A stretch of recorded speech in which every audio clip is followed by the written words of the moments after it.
Morning এ যে বিষয়টা নিয়ে এই ফেসবুক লাইভ করা সকল দিনের মতন প্রতিদিনের মতন তা হচ্ছে আজকে এবং আজকের পর থেকে বেশ কিছু দিনে কেমন ওয়েদার থাকবে উত্তরবঙ্গ এবং দক্ষিণবঙ্গের ক্ষেত্রে বিভিন্ন জেলায়। এবং প্রত্যেকের মনে এখন যে প্রশ্নটা স্পেসিফিক্যালি ঘুরে বেড়াচ্ছে, এই ঠান্ডা, এই হাড় কাঁপানো ঠান্ডা আর কতদিন থাকবে, এই স্পেল কতদিন বজায় থাকবে, সেই আপডেট আপনাদের সামনে তুলে ধরবো। আলিপুর আবহাওয়া দপ্তর এই বিষয় নিয়ে, এই সংক্রান্ত বিষয় নিয়ে ঠিক কি আপডেট দিচ্ছে সে সমস্ত আপনাদের সামনে এখন এই মুহূর্তে তুলে ধরবো। উত্তরে যে হাওয়া বইছে সে হাওয়া থেকে কিছুটা হলেও বিরতি পাবে দক্ষিণবঙ্গবাসী, এবং যে হাওয়া, যে কনকনে ঠান্ডা হাওয়া বইছে তা কিছুটা কমবে, তা কিছুটা তার থেকে কিছুটা বিরতি থাকবে। এবং অন্যদিকে যার জেরে যে পারদ, সেই পারদের যে স্কেল তা কিন্তু কিছুটা বাড়বে, এবং পারদ বাড়া মানেই তাপমাত্রা কিছুটা বাড়বে। এবং যে ঠান্ডাটা অনুভূত হচ্ছিল কয়েকদিন ধরে, প্রায় বছরের শেষ এবং বছরের শুরু থেকে, তা কিছুটা অন্যরকম অনুভূত হবে।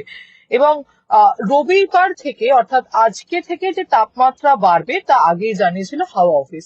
ঠিক তেমনটাই হচ্ছে, স্বাভাবিকের থেকে কিছুটা হলেও যে তাপমাত্রা তা বেড়েছে, এবং তার জন্য যে ঠান্ডা অনুভূত হওয়ার যে বিষয়টা তা কিছুটা হলেও কমেছে। এবং যে হাওয়া, উত্তরে কনকনে ঠান্ডা হাওয়া বইছিল, তাও কিন্তু তার থেকেও বিরতি পেতে চলেছেন বঙ্গবাসী। তবে এই যে তাপমাত্রা তা কিছুটা কমলেও, মানে অর্থাৎ সাময়িকভাবে যে তাপমাত্রা তা কিছুটা যে বাড়ার কথা আমি বলছি, পারদ বাড়ার কথা বলছি, তা বাড়লেও কিন্তু কিছুদিন পর আবার যে শীতের স্পেল, সেই স্পেল কিন্তু একেবারে বজায় থাকবে। অর্থাৎ এখনই ঠান্ডা চলে যাচ্ছে না বা ঠান্ডা কমে যাচ্ছে না, সাময়িকভাবে ঠান্ডা থেকে বিরতি পেলেও বঙ্গবাসী আবার তাদেরকে এই যে কনকনে ঠান্ডা, সেই ঠান্ডা কিন্তু তাদেরকে একেবারে হাড় কাঁপানো যে ঠান্ডা, সেই ঠান্ডা কিন্তু ফেস করতে হবে।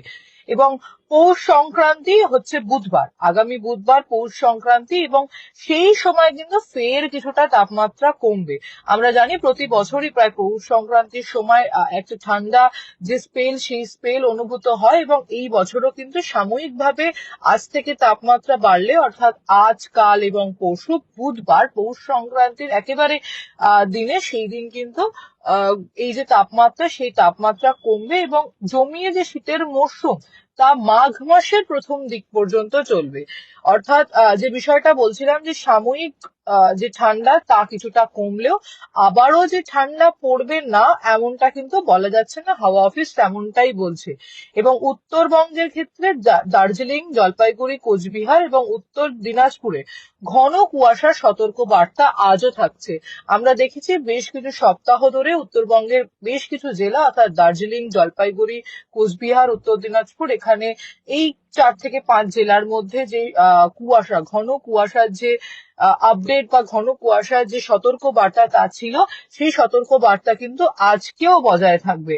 এবং ঘন কুয়াশা এবং রাত ও দিনের তাপমাত্রা কম থাকায় উত্তর দিনাজপুর সংলগ্ন এলাকায় শীতল দিনের মতন পরিস্থিতি তৈরি হবে। অর্থাৎ দক্ষিণবঙ্গের ক্ষেত্রে একটু অন্যরকম পরিস্থিতি তৈরি হলেও উত্তরবঙ্গে কিন্তু এই যে ঠান্ডাটা, সেই ঠান্ডাটা অনুভূত হবে, কিন্তু আগের যে ঠান্ডাটা, আবারও বলছি, কিছুটা কম অনুভূত হবে।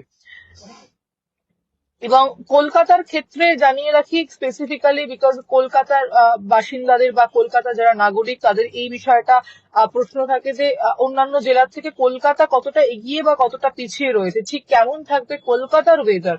জানিয়ে রাখি যে এক রাতে 15 ডিগ্রির ঘরে কলকাতায় পৌঁছে গেছে। অর্থাৎ আমরা দেখেছি যে 10 ডিগ্রি, 11 ডিগ্রি থেকে একেবারে সরাসরি 15 ডিগ্রির যে ঘর, সেখানে ঢুকে পড়েছে। অর্থাৎ সর্বনিম্ন তাপমাত্রা কলকাতায় হচ্ছে 15 ডিগ্রি সেলসিয়াস, এবং যা স্বাভাবিকের থেকে কিন্তু কিছুটা হলেও বেশি। এই যে সময় স্বাভাবিক তাপমাত্রা থাকে তার থেকে 1.2 ডিগ্রি তাপমাত্রা বেশি। আমরা দেখেছি 11.11 ডিগ্রি সেলসিয়াস কিছুদিন আগে পর্যন্ত। হঠাৎ করে এক রাতের মধ্যে এই তাপমাত্রা 15 ডিগ্রি সেলসিয়াস সর্বনিম্ন তাপমাত্রা, এবং সর্বোচ্চ তাপমাত্রা তা হচ্ছে 22 ডিগ্রি সেলসিয়াস। এবং তবে এটা হচ্ছে স্বাভাবিক যে তাপমাত্রা তার থেকে কিন্তু কম, 2.7 ডিগ্রি কম।